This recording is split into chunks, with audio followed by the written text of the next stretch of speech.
GS3 में मेरे marks काफ़ी मतलब अच्छे आए हैं। लाइक मोस्टली आजकल GS3 में मार्क्स नहीं आते हैं, 90 से नीचे ही मोस्टली मार्क्स आते हैं, but I got 101 this year. So I think I can say what to do in GS3 at least. तो इसमें आप ट्राई करिए कि एक पॉजिटिव अप्रोच रखिए। सपोज़ कोई क्वेश्चन दे रहा है, आप क्वेश्चन को एड्रेस कर लीजिए। पहले तो इंट्रोडक्शन दे दीजिए, कोई फैक्चुअल इंट्रोडक्शन कोई डेटा के साथ दे दीजिए।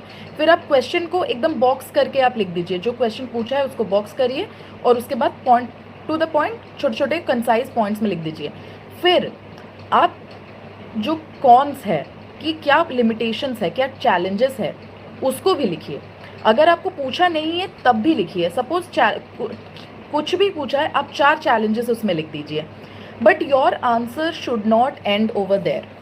आप चैलेंजेस लिखिए पर उसके बाद उसका सोल्यूशन भी दीजिए, because when an examiner is seeing a bureaucrat's copy, उनको चाहिए कि इंसान सोल्यूशन ओरिएंटेड हो, सिर्फ प्रॉब्लम्स ना देखे।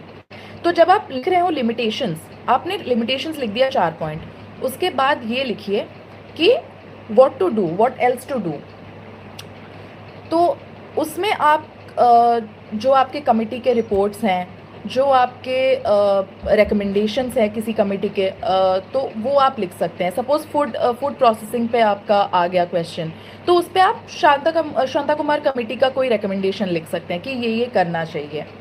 और उसके बाद फिर आता है आपका कंक्लूजन। कोई ऐसे थोड़ा सा ब्रॉड पर्सपेक्टिव से कंक्लूजन लिखिए, जैसे कि we need to achieve Viksit Bharat at 2047, these kind of conclusion, कि पंचामृत गोल्स हमें अटेन करने हैं। इस टाइप के कंक्लूजन्स आपको लिखना है एकदम ब्रॉड बेस्ड विजन के साथ, तभी आपके मार्क्स आएंगे। At least in GS3 I think I can say that this worked for me.